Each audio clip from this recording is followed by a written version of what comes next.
여보, 아무것도 하지 말고 기다려. 지금 경찰이 가고 있어. 조금만 참아. 이것은 몇 시간 후 복순이 듣게 될 남편의 절박한 목소리였습니다. 하지만 지금 이 순간 새벽 5시에 복수는 그런 일이 일어날 거라고는 꿈에도 모르고 있었죠.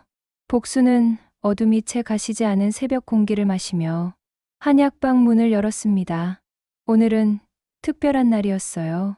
아들 도연이 중요한 사업 파트너들을 집으로 초대한다며 어머니의 정성스러운 보약을 부탁했거든요. 복순의 마음은 설렘으로 가득했습니다. 성공한 아들이 자신을 자랑스러워한다는 생각에 가슴이 뿌듯했어요. 약재를 하나하나 꺼내며 복수는 도연이 어릴 때를 떠올렸습니다. 감기에 걸릴 때마다 약 먹기를 싫어했던 아이가 이제는 어머니의 한약을 찾는 어른이 되었다니요. 인삼, 당귀, 청궁, 각각의 약재를 정성스럽게 다듬으며 복수는 마음속으로 기도했습니다. 아들의 사업이 잘 되기를, 며느리 미라와도 더욱 가까워지기를요. 성우는 부엌에서 다리는 약재 냄새에 잠에서 깼습니다. 아내가 새벽부터 부산하게 움직이는 소리가 들렸거든요. 하지만 그의 표정은 밝지 않았습니다. 어제 동네 이발소에서 들은 이야기가 계속 마음에 걸렸어요. 박 실장이라는 사람이 은근히 흘린 말이었습니다. 도연 부부가 요즘 부동산 중개업소를 자주 드나든다는 거였죠. 그것도 한약방 건물 근처를 계속 기웃거린다는 얘기였습니다. 성우는 아내에게 말하려다가 그만두었어요. 복순이 아들 이야기만 나오면 그렇게 기뻐하는데 근거 없는 의심으로 기분을 망치고 싶지 않았거든요. 복순은 약재를 우리는 동안 도연의 집을 떠올렸습니다. 도시 한복판의 고급 아파트였죠. 처음 놀러 갔을 때 복순은 입이 다물어지지 않았어요. 이런 멋진 곳에서 아들이 살고 있다니 정말 자랑스러웠습니다. 미라도 처음엔 어색해했지만 점점 가까워지는 것 같았고요. 하지만 어딘가 이상한 점도 있었습니다. 도연이 어머니를 만날 때면 항상 시간에 쫓기는 듯 했어요. 그리고 미라는 복순과 단둘이 있을 때면 왠지 불편해하는 기색이었죠. 복순은 그저 며느리가 아직 낯설어해서라고 생각했습니다.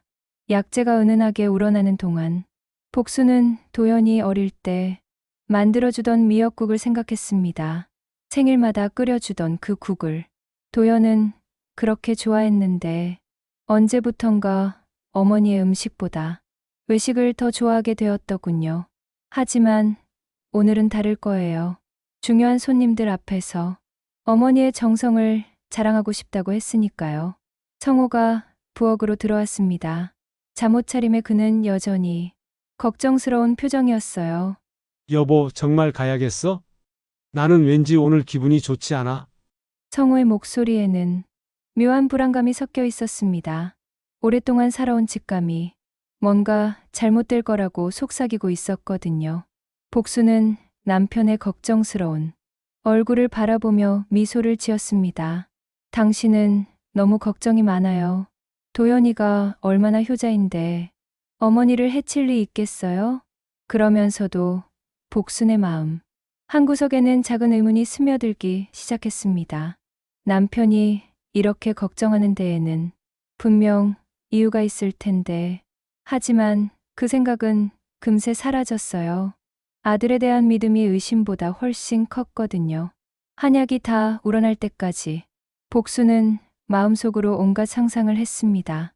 도연의 손님들이 어머니의 음식을 맛보고 감탄할 모습, 미라가 고마워하며 어머니라고 다정하게 부를 모습, 모든 것이 아름다운 그림처럼 펼쳐졌어요. 하지만 운명은 때로 잔인합니다. 복순이 그렇게 기대에 부풀어 있는 동안 도연과 미라는 전혀 다른 계획을 세우고 있었거든요. 복순은 정성스럽게 우린 한약을 보온병에 담으며 마지막으로 기도했습니다. 우리 도연이가 더욱 성공하게 해주세요. 그리고 우리 가족이 더욱 화목하게 해주세요. 이것이 복순이 순진한 마음으로 올린 마지막 기도였습니다. 몇 시간 후 그녀는 가족이라는 이름으로 자행되는 배신의 참혹함을 온몸으로 깨닫게 될 테니까요. 성호는 여전히 불안한 표정으로 아내를 바라보고 있었습니다. 그의 직감은 틀리지 않았어요. 오늘은 정말로 평범하지 않은 하루가 될 예정이었거든요. 어머니, 정말 오셨네요. 저희가 얼마나 기다렸는지 몰라요. 미라의 목소리는 꿀처럼 달았지만 복수는 그 웃음 뒤에 숨겨진 무언가를 느꼈습니다. 마치 연기하는 것 같은 어색함이었어요.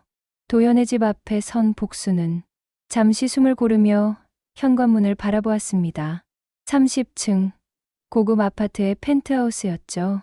엘리베이터에서 내릴 때부터 복순의 마음은 조금씩 무거워지기 시작했어요. 왜일까요? 분명 아들이 성공해서 기쁜 일인데 가슴 한구석이 서늘했습니다. 미라가 문을 열며 환한 미소를 지었습니다.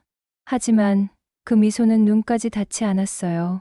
복수는 며느리의 차가운 눈빛을 놓치지 않았습니다. 어머니, 어서 들어오세요. 도연 오빠가 얼마나 어머니 자랑을 했는지 몰라요. 복수는 무거운 보온병을 들고 집 안으로 들어섰습니다.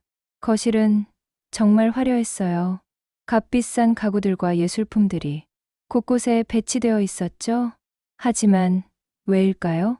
집 전체가 차갑게 느껴졌습니다. 마치 전시장 같았어요. 도연이 거실로 나왔습니다. 정장을 말끔히 차려입은 모습이 정말 멋있었어요. 복순의 마음은 뿌듯함으로 가득 찼습니다. 이렇게 성공한 아들을 둔 어머니가 세상에 몇이나 될까요? 어머니, 정말 고생 많으셨어요. 이렇게 일찍 오실 줄 몰랐는데 도연의 인사는 정중했지만 어딘가 서둘러 하는 기색이었습니다. 복수는 아들의 얼굴을 자세히 살펴보았어요. 언제부턴가 도연의 눈에는 예전의 순수함이 사라져 있었습니다. 대신 계산적인 빛이 서려 있었죠. 우리 아들, 엄마가 새벽부터 정성껏 끓였단다. 너희들이 중요한 손님들을 모신다니까 마음이 그렇게 설렜어. 복수는 보온병을 내밀며 환하게 웃었습니다. 하지만 도연과 미라의 반응은 예상과 달랐어요. 두 사람은 서로 눈빛을 주고받으며 무언가 확인하는 듯 했습니다. 미라가 먼저 입을 열었습니다. 어머니, 정말 감사해요. 그런데 손님들이 오시기까지 시간이 좀 있거든요. 주방에서 잠시 기다려 주실 수 있을까요? 저희가 마지막 준비를 좀 해야 해서. 복순의 마음에 작은 상처가 났습니다. 아들의 집에 와서 주방에서 기다리라니요? 예전 같으면 도연이 손을 잡고 소파에 앉혀드렸을 텐데. 괜찮아, 엄마가 음식 준비도 도와줄게. 복수는 애써 밝게 말했지만 목소리에는 어쩔 수 없는 서운함이 배어 있었습니다. 주방으로 들어간 복수는 더욱 놀랐습니다. 최신식 주방기구들이 반짝거리고 있었지만 사용한 흔적이 거의 없었어요. 마치 전시용 같았습니다. 냉장고를 열어보니 즉석식품들과 배달음식 용기들만 가득했죠. 복수는 마음이 아팠습니다. 며느리가 제대로 된 음식을 해주지 않는 것 같았거든요. 우리 도연이가 이런 걸 먹고 사는구나. 그때 거실에서 들려오는 대화 소리가 귀에 들어왔습니다. 복수는 문득 호기심이 생겨 귀를 기울였어요. 형, 정말 오늘 끝낼 수 있는 거죠? 낯선 남자의 목소리였습니다. 복수는 가슴이 두근거렸어요. 무슨 중요한 계약이라도 성사되는 건가요? 걱정하지 마. 오늘이면 모든 게 우리 것이 돼. 어머니는 순진하셔서 뭘 모르셔. 도연의 목소리였습니다.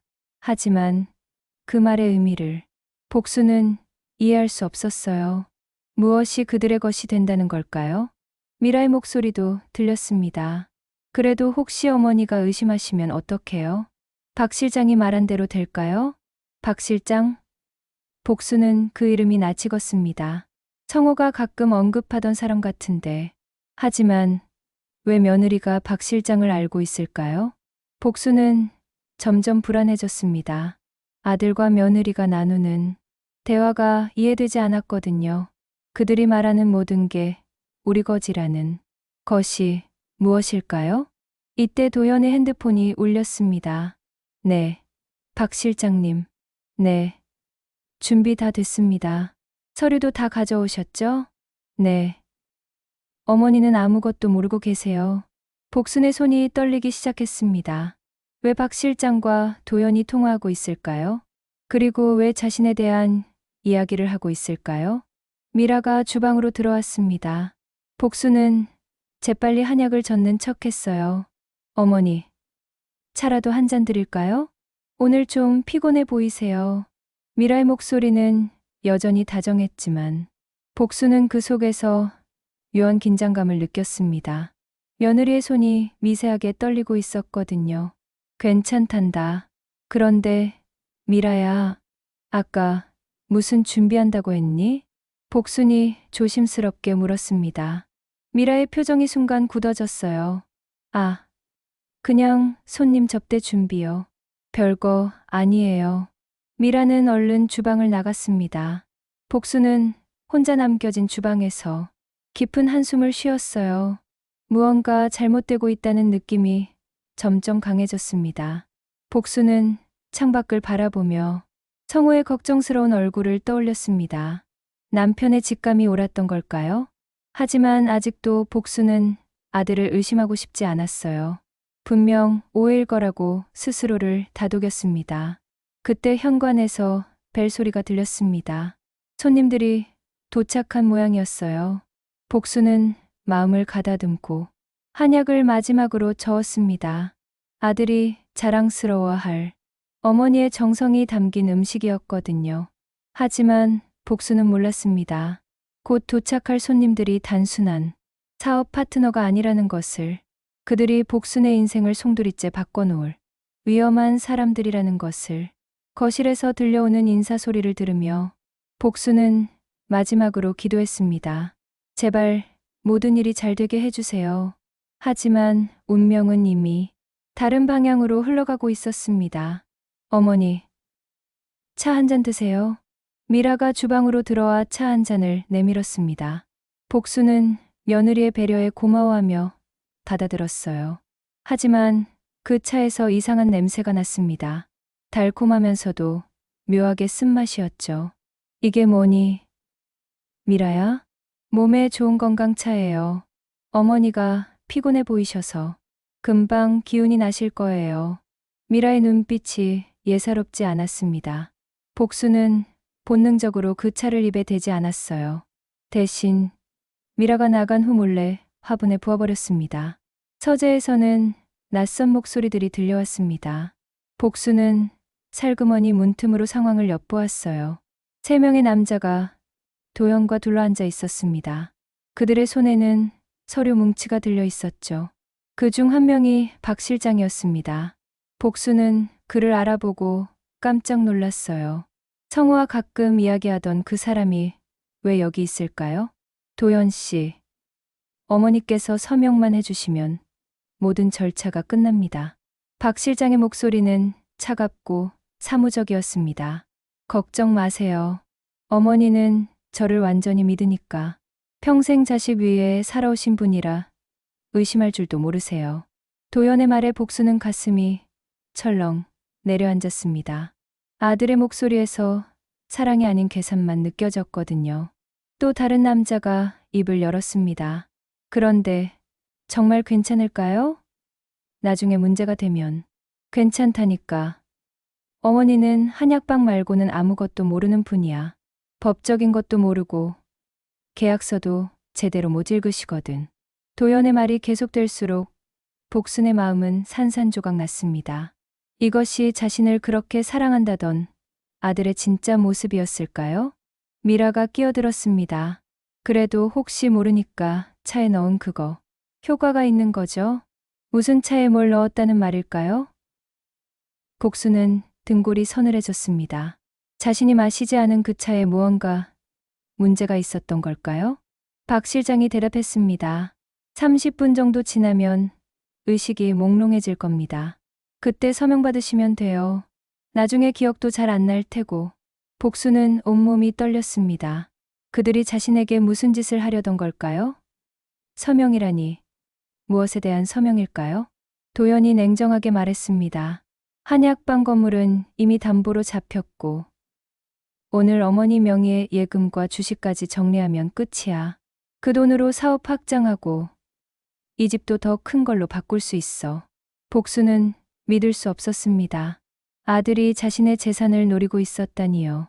복순이 젊어서부터 한약방을 운영하면서 제법 실력이 좋아서 모아놓은 전답과 재산이 30억 정도의 가치가 됩니다. 도연이 외아들이라 부부 사망 시에 모든 재산이 도연에게 상속이 될 텐데 도연은 기다리기 싫었나 봅니다. 미라가 걱정스럽게 물었습니다. 그런데 어머니가 나중에 알면 어떡해요? 그때는 이미 늦었지. 법적으로 모든 절차가 끝난 후니까. 어머니가 뭘 할 수 있겠어? 도연의 말에서 복수는 아들에 대한 마지막 희망마저 잃었습니다. 이런 차가운 계산으로 어머니를 속이려 했다니. 복수는 조용히 주방으로 돌아와 핸드폰을 꺼냈습니다. 손이 너무 떨려서 번호를 누르기도 힘들었어요. 하지만 지금 의지할 수 있는 사람은 남편, 성우밖에 없었습니다. 전화기 너머로 성우의 목소리가 들렸습니다. 여보, 왜 이렇게 일찍? 복수는 목소리를 최대한 낮춰 속삭였습니다. 여보, 나 지금 위험해. 도연이가 가슴이 복받쳐 말이 막혔습니다. 아들이 자신을 배신했다는 말을 어떻게 입 밖에 낼 수 있을까요? 무슨 소리야? 무슨 일이야? 성우의 목소리가 급해졌습니다. 도연이가 내 재산을 모두 가져가려고 해. 나한테 약도 먹이려고 했어. 복순의 목소리는 울음이 섞여 있었습니다. 성우는 순간 모든 것을 이해했습니다. 박 실장이 어제 흘린 말, 도연 부부의 수상한 행동들, 모든 퍼즐이 맞춰졌어요. 여보, 절대 아무것도 먹지 마. 아무것도 만지지도 말고. 내가 지금 가니까 조금만 기다려. 하지만 시골집에서 도연의 집까지는 2시간이 넘게 걸렸습니다. 그때까지 복순이 안전할까요? 거실에서 박 실장의 목소리가 들렸습니다. 이제 어머니를 불러오시죠. 서류 설명하고 서명받으면 됩니다. 복순은 다급해졌습니다. 이제 정말로 위험한 순간이 다가오고 있었어요. 미라가 주방으로 오는 발소리가 들렸습니다. 복순은 재빨리 핸드폰을 숨기고 한약을 젓는 척했어요. 어머니, 손님들이 오셨어요. 인사드리러 나오세요. 미라의 목소리는 여전히 달콤했지만 복수는 이제 그 가면 뒤의 진실을 알고 있었습니다. 알겠다. 금방 갈게. 복수는 애써 평정을 유지하며 대답했습니다. 하지만 마음속으로는 필사적으로 탈출 방법을 생각하고 있었어요. 거실로 나간 복수는 4명의 남자들과 마주했습니다. 그들의 눈빛에서 복수는 차가운 욕망을 읽을 수 있었어요. 자신의 재산에 대한 탐욕이었습니다. 어머니, 이분들이 저희 사업 파트너분들이세요. 간단한 서류에 도장만 찍어주시면 됩니다. 도연이 환하게 웃으며 말했습니다. 하지만 그 웃음이 이제는 섬뜩하게 느껴졌어요. 복수는 서류를 받아들고 천천히 읽기 시작했습니다. 어려운 법률 용어들이 가득했지만 핵심은 분명했어요. 자신의 모든 재산을 도연에게 넘긴다는 내용이었습니다. 이게 뭐니? 도연아? 복순의 목소리가 떨렸습니다. 그냥 형식적인 거예요, 어머니. 제가 사업을 확장하는데 필요한 서류거든요. 도연은 태연하게 거짓말을 했습니다. 복순은 아들의 이런 모습을 처음 보았어요. 그때 복순의 핸드폰이 울렸습니다. 성우에게서 온 메시지였어요. 절대 서명하지 마. 지금 경찰서에 신고했다. 조금만 버텨. 복수는 핸드폰을 재빨리 숨겼지만 박 실장이 눈치챘습니다. 뭔가 급한 연락이라도 오셨나요? 그의 목소리에는 의심이 담겨 있었습니다. 복수는 이제 더 이상 시간을 끌 수 없다는 것을 깨달았습니다. 진실을 마주할 때가 온 거예요. 도연아, 이 서류가 뭔지 사실대로 말해다오. 복순의 목소리는 떨리고 있었지만 그 속에는 단단한 결의가 담겨 있었습니다. 이제 더 이상 속을 수 없다는 각오였어요. 도연의 표정이 순간 굳어졌습니다. 어머니의 눈빛이 예전과 달랐거든요. 순진한 미소 대신 날카로운 의심이 서려 있었습니다. 어머니, 왜 그러세요? 그냥 간단한 보증 서류라고 했잖아요. 도연은 여전히 거짓말을 이어가려 했습니다. 하지만 복수는 이미 모든 진실을 알고 있었어요. 간단한 보증 서류가 왜 내 모든 재산을 너에게 넘긴다는 내용이니? 내가 그렇게 바보로 보이냐? 복순의 목소리가 점점 커졌습니다. 평생 참고 살아온 분노가 터져나오기 시작했어요. 서재의 분위기가 싸늘하게 변했습니다. 박 실장이 먼저 입을 열었어요. 어머니, 진정하세요. 이건 도연 씨의 사업을 위해 필요한 절차입니다. 내 아들과 관련된 일에 당신이 왜 나서는 거지? 복순이 박 실장을 노려보며 말했습니다. 그제야 박 실장의 정체가 분명해졌어요. 단순한 조력자가 아니라 이 모든 계획의 주모자였습니다. 미라가 복순의 팔을 잡으며 달래려 했습니다. 어머니, 흥분하지 마세요. 혈압 오르시면 안 되잖아요. 하지만 복순은 며느리의 손을 뿌리쳤습니다. 지금까지 날 속였구나. 내가 한약방에서 평생 모은 그 돈. 너희들이 노리고 있었던 거야? 복순의 목소리에는 깊은 배신감이 담겨 있었습니다. 자식을 믿고 의지했던 자신이 얼마나 어리석었는지 깨닫는 순간이었어요. 도연의 가면이 마침내 벗겨졌습니다. 더 이상 효자 연기를 할 필요가 없다고 생각한 거죠. 어머니, 어차피 그 재산 돌아가시기 전에 다 쓸 수도 없잖아요. 저한테 미리 주시면 더 쓸모있게 쓸 수 있고. 복수는 아들의 차가운 말에 심장이 멈추는 듯 했습니다. 이것이 자신이 그렇게 사랑했던 아들의 진짜 모습이었을까요? 쓸모있게? 내가 도박빚 갚는데 쓸모있다는 말이니? 복순이 날카롭게 반박했습니다. 사실 도연의 도박 중독은 동네에서 소문이 났던 터였어요. 하지만 복수는 아들을 믿고 싶어서 그 소문들을 무시해왔습니다. 도연의 얼굴이 붉어졌습니다. 그게 중요한 게 아니에요. 어머니는 한약방에서 계속 돈 들어오고 쓸 데도 많이 없으시잖아요. 돈은 젊은 사람이 굴려야 의미가 있어요. 복수는 아들의 말 한마디 한마디가 가슴에 뒤수처럼 꽂히는 것을 느꼈습니다. 평생을 아들을 위해 살아온 자신에게 이런 말을 하다니. 미라도 이제 가면을 벗었습니다. 어머니, 솔직히 저희한테는 이 돈이 정말 절실해요. 도연 오빠 사업도 잘 안 되고 있고 이 집 대출금도 밀려 있거든요. 그래서 내가 평생 모은 돈을 훔치려고 한 거야? 복순의 목소리가 떨렸습니다. 분노보다는 깊은 절망이었어요. 박 실장이 차갑게 말했습니다. 훔치는 게 아니라 정당한 절차를 거치는 겁니다. 어머니께서 자발적으로 서명하시면 모든 게 합법적으로 해결돼요. 자발적으로? 내가 언제 자발적으로 하겠다고 했지? 복순이 서류를 바닥에 던져버렸습니다. 종이들이 흩어지며 바닥에 떨어졌어요. 도연이 냉정하게 말했습니다. 어머니, 이렇게 나오시면 곤란해요. 우리한테도 다른 방법이 있거든요. 다른 방법. 뭔데? 그때 박 실장의 부하 중 하나가 일어서며 복순에게 다가왔습니다. 덩치 큰 남자의 위압감이 복순을 압도했어요. 어머니, 협조해 주시는 게 좋을 겁니다. 이런 일로 불미스러운 일이 생기는 건 서로 원하지 않잖아요. 협박이었습니다. 복수는 온몸이 떨렸지만 굴복하지 않았어요. 내가 뭘 무서워해야 하는데? 내 아들이 나한테 그런 짓을 하겠다는 거야? 도연이 고개를 돌렸습니다.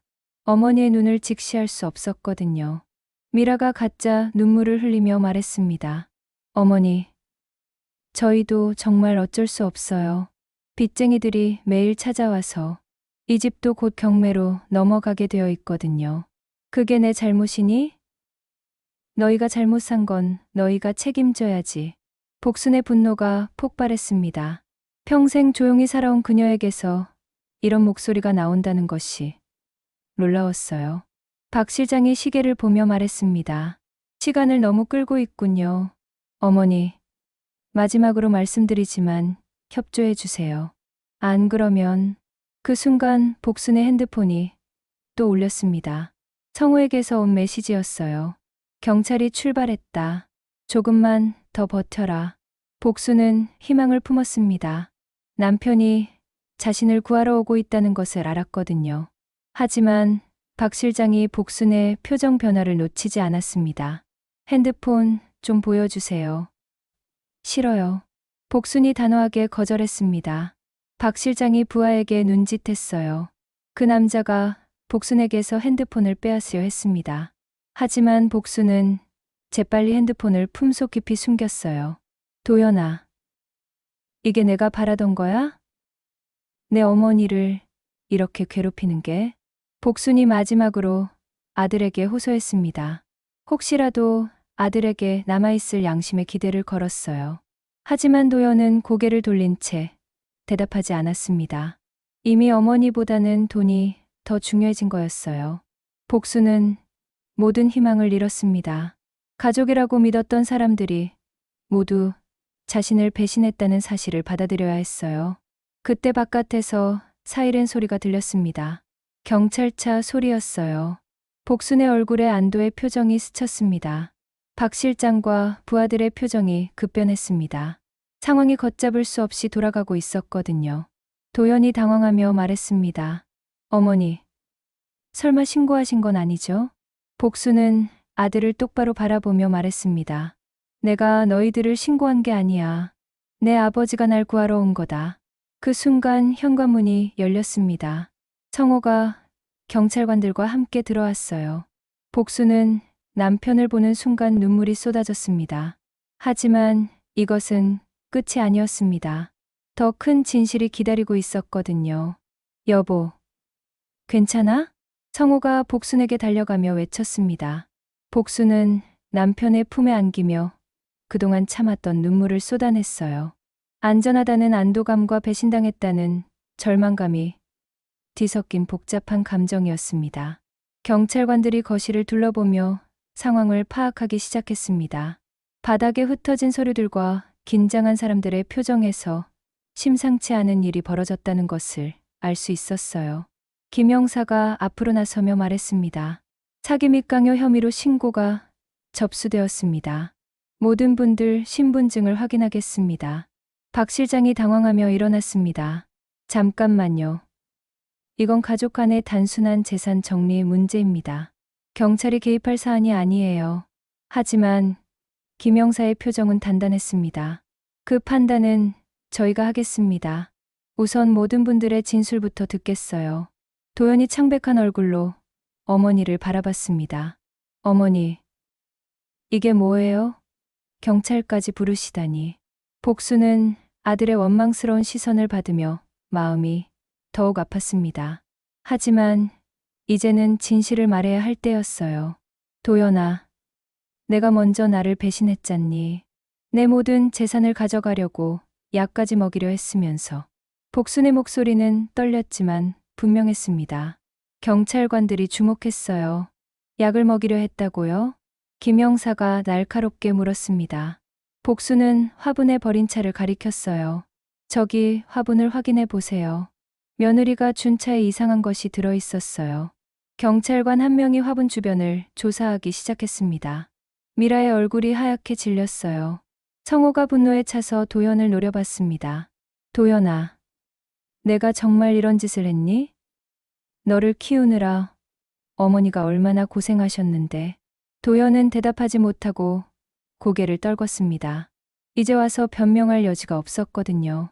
그때 김 형사가 박 실장에게 다가갔습니다. 박 실장이라고 하셨죠? 성함과 직업이 어떻게 되시나요? 박 실장이 당황하며 대답했습니다. 박상철입니다. 부동산 컨설팅 업체를 운영하고 있어요.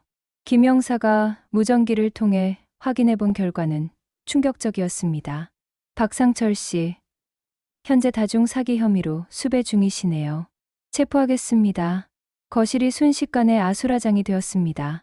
박 실장이 도망치려 했지만 경찰관들이 재빨리 제압했어요. 박 실장의 부하들도 함께 체포되었습니다.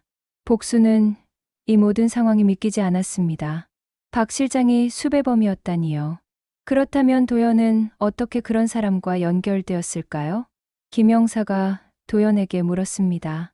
박상철과 어떤 관계신가요?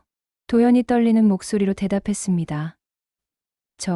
저는 그냥 사업 파트너라고만 들었어요. 이런 사람인 줄 몰랐습니다. 하지만 미라가 갑자기 울음을 터뜨리며 진실을 털어놓았습니다. 거짓말하지 마요. 당신이 먼저 박 실장을 찾아간 거잖아요. 도박빚 때문에. 복순의 심장이 쿵쾅거렸습니다. 도박빚이라니요. 아들이 그렇게 깊이 빠져 있었던 걸까요? 미라가 계속 말했습니다. 박 실장이 말했어요. 어머니 재산만 넘기면 도박빚을 다 정리해 준다고. 그리고 사업자금도 빌려준다고. 도연의 얼굴이 완전히 무너졌습니다. 이제 모든 진실이 드러났거든요.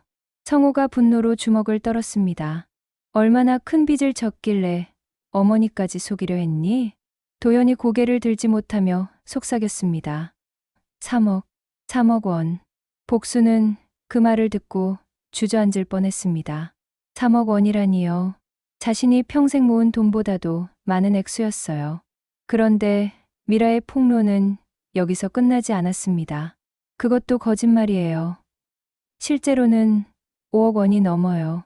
이 집도 이미 담보로 잡혀 있고 어머니 한약방 건물도 담보 대출받았어요. 복수는 충격의 말을 잃었습니다. 자신이 모르는 사이에 한약방 건물까지 담보로 잡혔다니요. 성호가 도연의 멱살을 잡으며 소리쳤습니다. 어떻게 이런 짓을 할 수 있니? 그 한약방은 어머니의 전부였는데. 도연이 울먹이며 변명했습니다. 아버지, 저도 어쩔 수 없었어요. 안 그러면 다리가 부러질 뻔했다고요. 협박을 받았다는 것이었습니다. 하지만 그것이 어머니를 속이고 재산을 빼앗을 이유가 될 수는 없었어요. 김영사가 상황을 정리하며 말했습니다. 현재까지 파악된 바로는 박상철 일당이 자중 사기를 저질렀고 도연 씨가 피해자이면서 동시에 가담자인 상황입니다. 복순이 힘없이 말했습니다. 그럼 내 한약방 건물은 어떻게 되는 거예요? 김영사가 조심스럽게 대답했습니다. 불법적으로 체결된 계약이므로 무효화될 가능성이 높습니다. 하지만 법적 절차를 거쳐야 해요.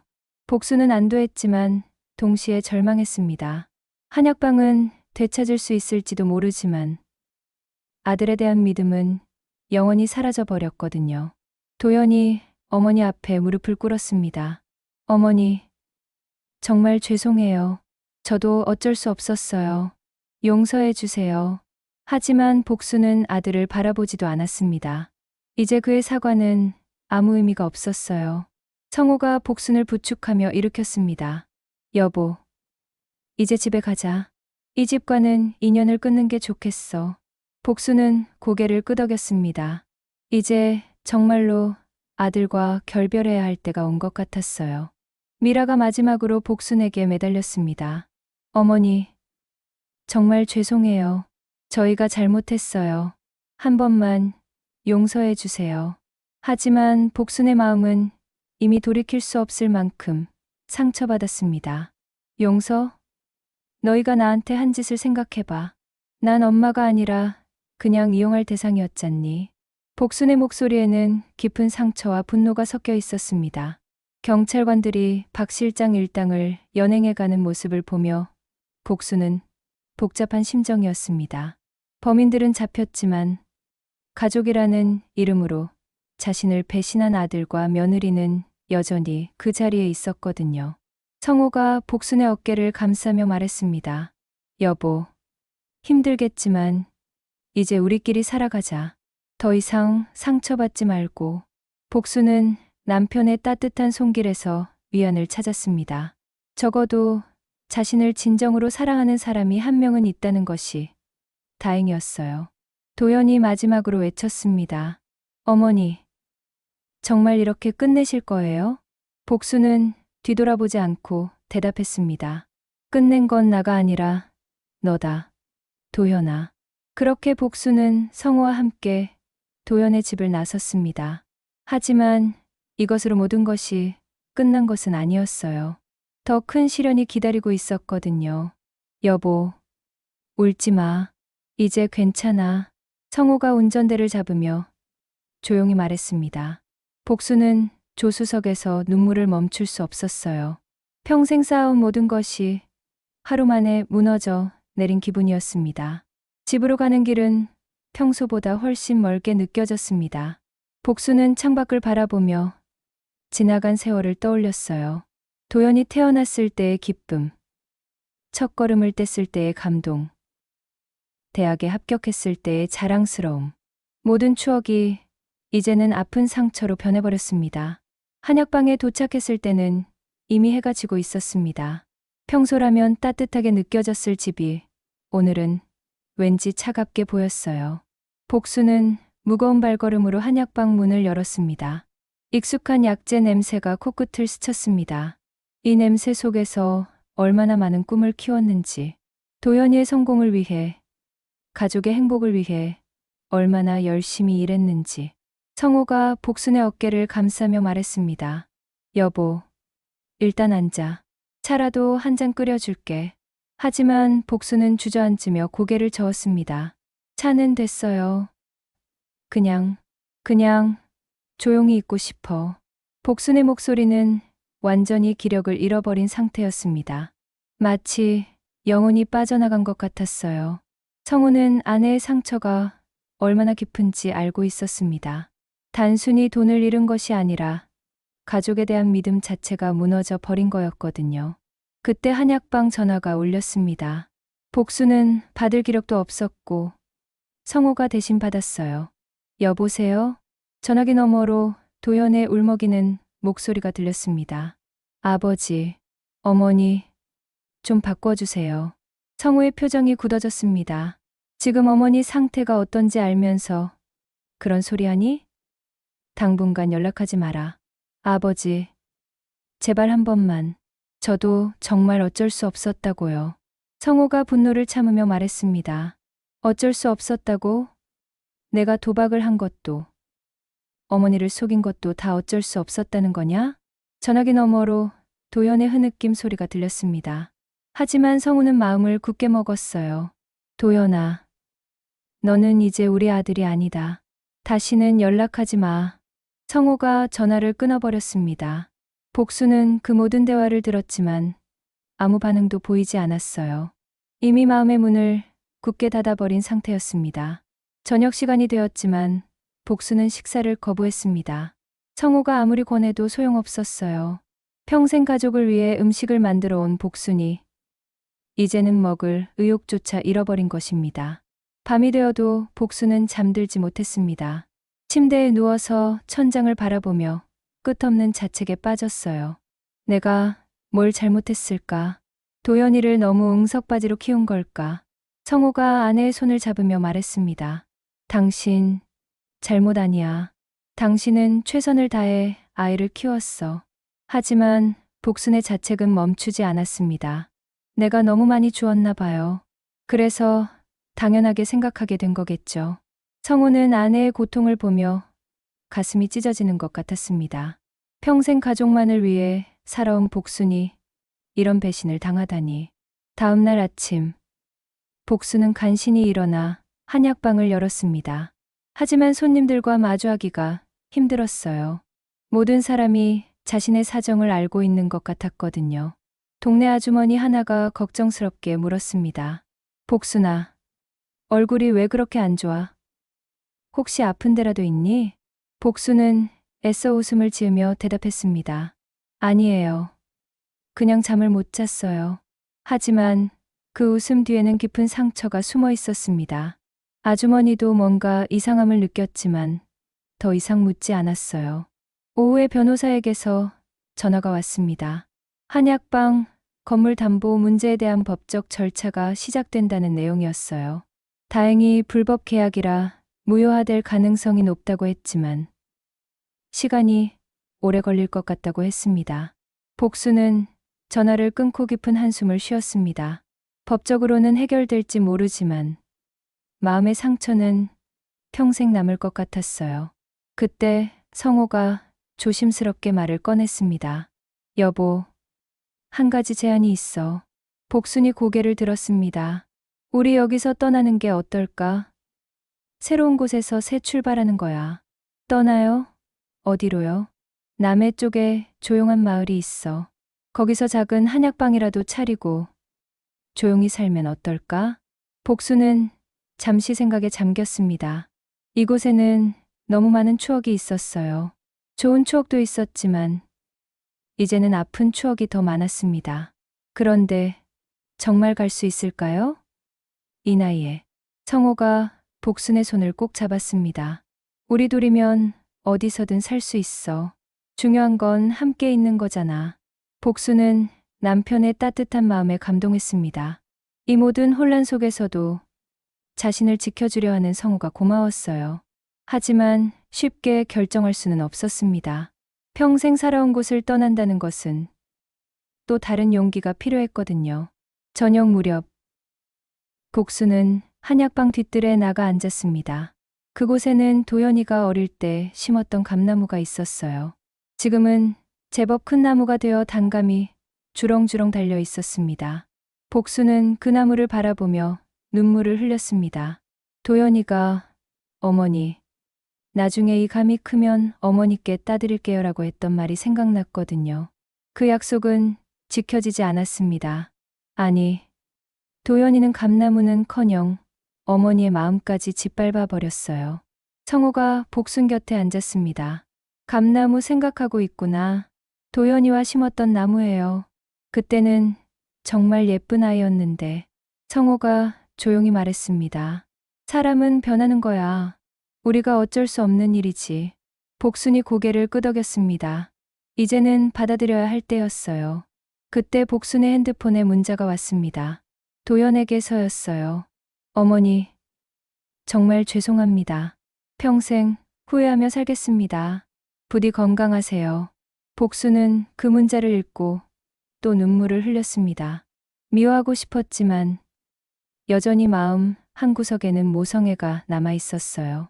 하지만 이제는 정말로 끝내야 할 때라는 것을 알고 있었습니다. 더 이상 상처받을 수는 없었거든요. 복순이 성호를 바라보며 말했습니다. 여보, 우리 정말 떠날까요? 새로운 곳에서 다시 시작해요. 성호의 얼굴에 안도의 표정이 스쳤습니다. 그래, 우리 둘만의 새로운 인생을 시작하자. 복수는 처음으로 며칠 만에 진짜 웃음을 지었습니다. 비록 많은 것을 잃었지만 진정으로 자신을 사랑하는 사람이 곁에 있다는 것만으로도 충분했어요. 하지만 떠나기 전에 해결해야 할 일들이 많았습니다. 그리고 도연과의 마지막 정리도 필요했어요. 어머니, 정말 떠나시는 거예요? 일주일 후, 도연이 한약방 앞에 서 있었습니다. 며칠 동안 술에 찌든 모습이었어요. 수염은 덥수룩하고 옷도 구겨진 채였죠. 성공한 사업가의 모습은 온데간데 없었습니다. 복수는 한약방 문을 잠그며 아들을 바라보지도 않았습니다. 이미 마음의 결정을 내린 후였거든요. 성호가 앞으로 나서며 말했습니다. 도연아, 이제 그만해라. 어머니를 더 이상 괴롭히지 마. 하지만 도연은 무릎을 꿇으며 복순에게 매달렸습니다. 어머니, 제발 용서해 주세요. 저 정말 잘못했어요. 도연의 목소리에는 진심 어린 후회가 담겨 있었습니다.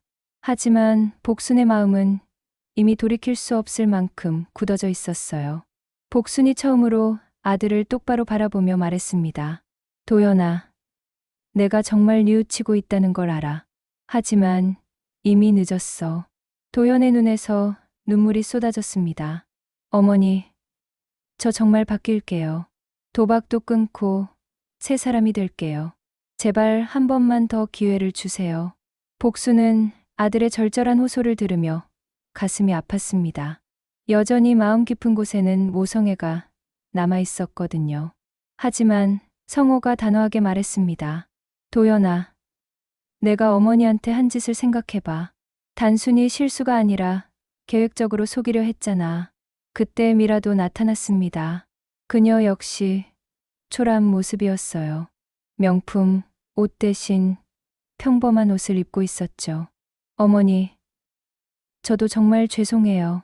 제가 도연 오빠를 부추긴 것도 있어요. 미라가 복순 앞에 무릎을 꿇었습니다. 복순은 며느리의 모습을 보며 복잡한 심정이었습니다. 미라도 결국 절박함에 그런 선택을 했을 거라는 생각이 들었어요. 미라야, 일어나. 무릎 꿇는다고 해결될 일이 아니야. 복순의 목소리는 차갑지만 어딘가 연민이 섞여 있었습니다. 그때 동네 사람들이 하나둘씩 모여들기 시작했습니다. 복순이 떠난다는 소문이 퍼진 모양이었어요. 박 아주머니가 안타까워하며 말했습니다. 복순아, 정말 가야겠니? 이 동네에서 내가 없으면 어쩌나. 복순은 동네 사람들의 따뜻한 마음에 감동했습니다. 적어도 이곳에는 자신을 진심으로 아끼는 사람들이 있다는 것을 느꼈어요. 김 할아버지도 나타났습니다. 복순이, 나도 자식들 때문에 고생 많이 했지만 너만큼은 아니었어. 힘내라. 복순은 동네 어르신의 위로에 눈시울이 붉어졌습니다. 도연이 다시 복순에게 매달렸습니다. 어머니, 저 이제 정말 정신 차렸어요. 박 실장한테 속은 것도 제 욕심 때문이었어요. 어머니 없이는 살 수 없어요. 복순은 아들의 손을 떼어내며 말했습니다. 도연아, 내가 정말로 뉘우친다면 이제 어머니 없이도 살아가는 법을 배워야 해. 그게 진짜 자립하는 거야. 도연이 절규하듯 소리쳤습니다. 어머니, 저 혼자서는 안 돼요. 어머니가 계셔야 제가 살아갈 수 있어요. 하지만 복수는 더욱 단호해졌습니다. 그런 생각부터 바꿔야 해. 내가 나한테 의존하려고만 했으니까 이런 일이 생긴 거야. 성호가 짐을 트럭에 옮기며 말했습니다. 이제 정말 가야 해. 늦으면 안 돼. 복수는 마지막으로 한약방을 둘러보았습니다. 30년간 자신의 모든 것이었던 이곳과 작별하는 순간이었어요. 그때 복순이 무언가를 꺼냈습니다. 작은 봉투였어요. 도연아, 이것만은 받아둬. 봉투 안에는 현금 200만 원이 들어있었습니다. 복순이 마지막까지 아껴둔 돈이었어요. 도연이 놀라며 말했습니다. 어머니, 이건 뭐예요? 내가 최소한 몇 달은 버틸 수 있을 거야. 그동안 일자리를 찾고 진짜 새 출발을 해. 복순의 마지막 모성애였습니다. 아들을 완전히 버릴 수는 없었던 거예요. 하지만 그 다음 말은 냉정했습니다. 이게 진짜 마지막이야. 이 돈 다 쓰고 나면 더 이상 나한테 기대지 마. 도연이 돈을 받으며 오열했습니다. 어머니, 어머니. 복수는 더 이상 아들을 바라보지 않고 트럭으로 향했습니다. 뒤돌아보면 마음이 흔들릴까봐 두려웠거든요. 미라가 마지막으로 말했습니다. 어머니, 저희 정말 열심히 살겠어요. 언젠가는 어머니께 당당한 모습을 보여드릴 수 있도록. 복순이 잠시 걸음을 멈췄습니다. 미라야, 도연이 잘 돌봐줘. 그리고 너희도 서로 의지하지만 말고 각자 독립적으로 살아가는 법을 배워. 그것이 복순이 며느리에게 해준 마지막 충고였습니다. 동네 사람들이 복순을 배웅하며 아쉬워했습니다. 복순아, 가끔 소식이라도 전해줘. 네, 정착하면 연락드릴게요. 복순은 동네 사람들에게는 따뜻하게 인사했습니다. 이들만큼은 진심으로 자신을 걱정해주는 사람들이라는 것을 알았거든요. 트럭에 올라탄 복수는 창문을 내리고 마지막으로 한약방을 바라보았습니다. 그리고 무릎 꿇고 우는 도연을 보았어요. 순간 마음이 흔들렸습니다. 저렇게 우는 아들을 두고 떠나는 것이 과연 옳은 일일까요? 하지만 성호가 복순의 손을 잡으며 말했습니다. 여보, 이제 우리만의 시간이야. 뒤돌아보지 마. 복순은 고개를 끄덕이고 창문을 올렸습니다. 트럭이 출발하자 도연이 쫓아오며 소리쳤어요. 어머니, 어머니. 하지만 복수는 뒤를 돌아보지 않았습니다. 백미러로 점점 작아지는 아들의 모습을 보며 마지막 눈물을 흘렸어요. 트럭이 마을을 벗어날 무렵 복수는 이상한 해방감을 느꼈습니다. 무거운 짐을 내려놓은 것 같은 기분이었어요. 성호가 조심스럽게 물었습니다. 후회하지 않아? 복순이 깊게 숨을 내쉬며 대답했습니다. 후회보다는 안도감이 더 커요. 이제야 진짜 살 수 있을 것 같아. 그들이 향하는 곳은 남해의 작은 어촌 마을이었습니다.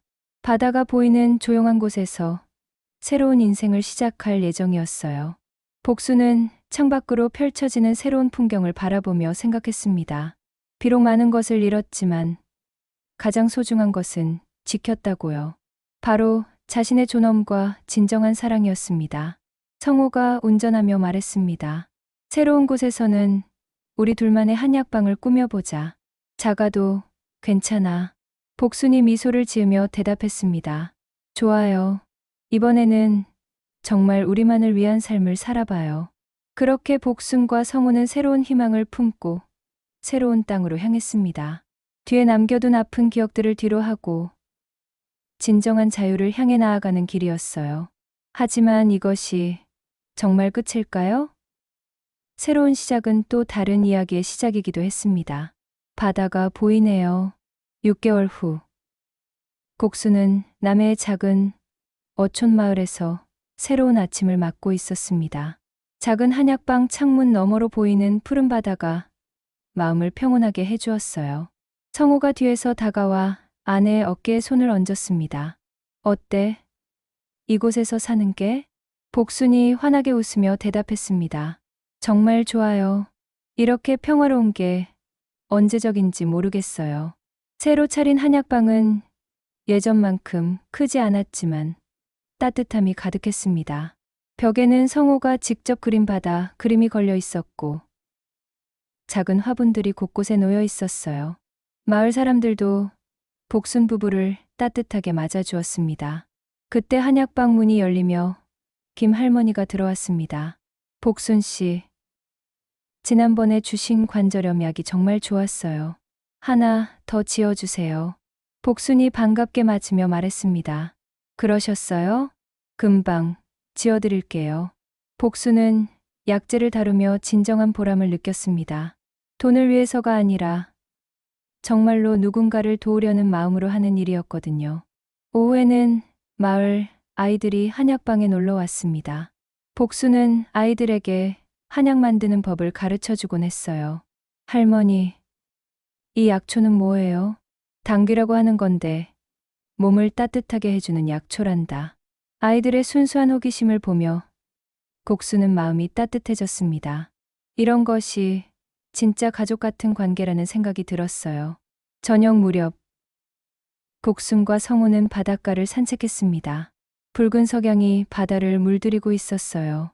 성호가 조심스럽게 물었습니다. 여보, 가끔 도연이 생각나지? 복순이 잠시 멈춰서서 바다를 바라보았습니다. 생각은 나요. 하지만 이제는 아프지 않아요. 오히려 그 아이가 잘 지내고 있길 바라게 돼요. 성호가 놀라며 말했습니다. 정말 많이 변했구나. 복순이 미소를 지으며 대답했습니다. 사람은 언제든 변할 수 있어요. 저도 이렇게 변했잖아요. 그때 복순의 핸드폰에 문자가 왔습니다. 낯선 번호였어요. 어머니, 미라입니다. 도연 오빠가 취직했어요. 작은 회사지만 성실히 다니고 있고 도박도 완전히 끊었어요. 저도 파트타임으로 일하면서 조금씩 빚을 갚아가고 있어요. 어머니가 주신 마지막 돈 한 푼도 함부로 쓰지 않고 정말 소중히 썼어요. 언젠가 꼭 찾아뵙고 싶어요. 복수는 문자를 읽고 눈시울이 붉어졌습니다. 기쁨의 눈물이었어요. 성호가 문자 내용을 보고 말했습니다. 그래도 정신을 차렸나 보네. 복순이 고개를 끄덕였습니다. 힘든 일을 겪어봐야 철이 드는 법이죠. 이제라도 깨달았으면 다행이에요. 하지만 복수는 답장을 보내지 않았습니다. 아직 만날 준비가 되지 않았거든요. 언젠가는 가능할지 모르지만 지금은 아니었어요. 며칠 후, 복수는 마을 노인정에서 무료 진료를 시작했습니다. 자신의 지식과 경험을 마을 사람들과 나누고 싶었거든요. 할아버지, 혈압약을 꾸준히 드셔야 해요. 그리고 이 차를 하루에 2번 끓여 드세요. 복순의 정성스러운 돌봄에 마을 사람들은 진심으로 고마워했습니다. 박 할아버지가 말했습니다. 복순 씨 부부가 와주신 덕분에 우리 마을이 훨씬 건강해졌어요. 복순은 그런 말을 들을 때마다 진정한 행복을 느꼈습니다. 이전에 느꼈던 것과는 완전히 다른 종류의 만족감이었어요. 어느 날 저녁, 복순과 성우는 집 앞 작은 텃밭을 가꾸고 있었습니다. 상추와 깨십, 그리고 각종 약초들을 심어 놓았어요. 성우가 말했습니다. 여보, 요즘 정말 예뻐졌어. 복순이 웃으며 반박했습니다. 나이가 들어가는데 무슨 소리예요? 아니야, 진짜로. 마음이 편해져서 그런가 봐. 복순은 거울을 볼 때마다 자신도 그런 걸 느꼈습니다. 예전처럼 걱정과 스트레스에 찌든 모습이 아니라 평온하고 만족스러운 표정이었어요. 그날 밤, 복수는 일기를 썼습니다. 이곳에 와서 새로 시작한 습관이었어요. 오늘도 고마운 하루였다. 김 할머니의 관절염이 많이 나아졌다고 하셔서 기뻤다. 남편은 마을 청년들에게 목공을 가르쳐주고 있다. 우리 부부 모두 누군가에게 도움이 되는 삶을 살고 있다는 게 참 뿌듯하다. 도연이도 잘 지내고 있다니 다행이다. 언젠가는 만날 날이 올지도 모르지만 지금은 이대로가 좋다. 복순이 일기를 쓰고 있을 때 성호가 차를 한 잔 가져다 주었습니다. 여보, 이거 마셔. 오늘 새로 우린 건데 맛이 어때? 복순이 차를 마시며 감탄했습니다. 정말 맛있어요. 무슨 차예요? 마을에서 나는 야생초를 우린 거야. 몸에도 좋고. 복순은 남편의 세심한 배려에 감동했습니다. 평생을 함께 살아도 여전히 자신을 챙겨주는 성우가 고마웠어요. 한 달 후, 복순은 마을 축제에서 한약 체험 부스를 운영했습니다. 많은 사람들이 관심을 보였고, 특히 젊은 사람들이 전통 한방에 대해 궁금해했어요. 한 젊은 여성이 물었습니다. 할머니, 한약 만드는 걸 배우고 싶은데 어떻게 해야 하나요? 복순이 환하게 웃으며 대답했습니다. 관심이 있으시면 언제든 한약방으로 오세요. 기초부터 천천히 가르쳐 드릴게요. 복순은 자신의 지식을 전수할 후계자가 생긴다는 생각에 기뻤습니다. 이런 것이야말로 진정한 가치 있는 일이라고 생각했어요. 축제가 끝난 후 복순과 성우는 바닷가에 앉아 있었습니다. 별이 가득한 밤하늘이 아름다웠어요. 성우가 말했습니다. 여보, 우리 잘한 것 같지? 복순이 남편의 손을 잡으며 대답했습니다. 네, 정말 잘한 것 같아요. 이제야 진짜 살고 있는 기분이에요. 그때 복순의 핸드폰에 또 문자가 왔습니다. 이번에도 미라에게서였어요. 어머니, 도연 오빠가 승진했어요. 작은 승진이지만 정말 열심히 일한 결과예요. 저 이제 조금씩 안정을 찾아가고 있어요. 어머니, 덕분이에요. 언젠가 꼭 찾아가서 감사 인사드리고 싶어요. 복수는 이번에는 답장을 보냈습니다. 잘 지내고 있다니 다행이구나.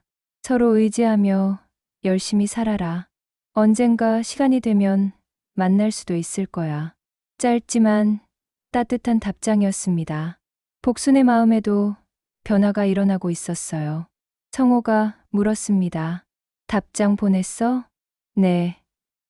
이제는 그럴 수 있을 것 같아요. 미워하거나 원망하는 마음보다는 그냥 잘 살기를 바라는 마음이 더 커요. 복순의 얼굴에는 진정한 평화가 깃들어 있었습니다. 1년 후, 복순의 한약방은 지역에서 유명해졌습니다. 멀리서도 사람들이 찾아올 정도였어요.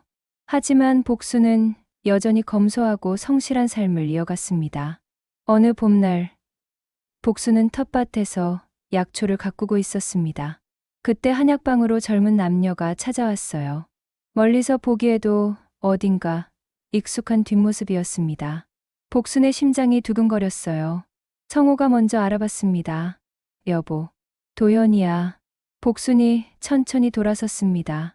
도연과 미라가 정중하게 고개를 숙이고 있었어요. 예전과는 완전히 달라진 모습이었습니다. 겸손하고 성숙해 보였어요. 복순은 잠시 망설였습니다. 그리고 조용히 말했습니다. 들어오너라. 그날 오후 네 사람은 조용히 차를 마시며 이야기를 나눴습니다. 도연과 미라는 진심 어린 사과를 했고 복수는 그들의 변화된 모습을 확인할 수 있었어요. 도연이 말했습니다. 어머니, 이제야 깨달았어요. 진짜 가족의 의미를. 그리고 어머니가 저희에게 얼마나 큰 사랑을 주셨는지. 복수는 아들의 진심을 느낄 수 있었습니다. 더 이상 이전의 이기적인 도연이 아니었어요. 하지만 복수는 말했습니다. 고맙다. 하지만 이제 우리는 각자의 삶을 살아가야 해. 서로에게 기대지 말고 독립적으로. 도연이 고개를 끄덕였습니다. 네, 알고 있어요. 저희도 이제 스스로 살아갈 준비가 됐어요. 다만 가끔은 안부 정도는 물을 수 있을까요? 복순이 처음으로 환하게 웃었습니다. 그 정도야 당연히 괜찮지. 해가 저물 무렵 도연 부부는 떠났습니다. 이번에는 서로 상처 주지 않는 아름다운 이별이었어요. 복순과 성호는 바닷가에서 석양을 바라보며 서 있었습니다. 성호가 말했습니다. 이제 정말 완전한 새 출발이네. 복순이 고개를 끄덕이며 대답했습니다. 네. 이제 진짜 우리만의 시간이에요. 그리고 이 마을 사람들과 함께하는 시간도요. 바다에서 불어오는 바람이 곡순의 머리카락을 살랑거렸습니다. 그 바람 속에는 새로운 희망과 평화가 담겨 있었어요. 복수는 마음속으로 생각했습니다. 진정한 가족은 피로 맺어지는 게 아니라 마음으로 맺어지는 거구나. 그리고 진정한 행복은 누군가에게 기댈 때가 아니라 누군가에게 기댈 수 있는 존재가 될 때 찾아오는 거야. 석양이 바다 너머로 사라지고 새로운 별들이 하나둘 떠오르기 시작했습니다. 복순과 성호의 새로운 인생도 이제 막 시작되고 있었어요. 진정한 가족의 의미를 깨달은 복순, 그리고 변화한 도현. 모두가 각자의 자리에서 새로운 삶을 시작하는 아름다운 마무리였습니다.